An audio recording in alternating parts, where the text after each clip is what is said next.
ปัญหานี้จะหมดไปแก้ได้ด้วยคีย์บอร์ดสุขภาพของ b w e l l 3 ท่าที่พิมพ์ผิดที่ทำให้คุณปวดข้อมือ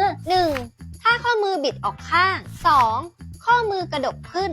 3. นิ้วเกร็งเวลากดคีย์บอร์ด ปัญหานี้จะหมดไปแก้ได้ด้วยคีย์บอร์ดสุขภาพของ b w e l l ดีไซน์โค้งแขนและข้อมือเป็นเส้นตรงธรรมชาติ ปรับองศาได้ถึง 3 ระดับ และยังมีที่รองข้อมือที่นุ่ม ช่วยลดอาการเกร็งของข้อมือ แถมมีปุ่มเว้ารับปลายนิ้ว พิมพ์ได้แม่นยำขึ้น ช่วยลดความเมื่อยล้า เลือกคีย์บอร์ดที่ใช่เพื่อป้องกันการปวดข้อมือตั้งแต่เนิ่นๆพิกัดใต้คลิปนี้เลย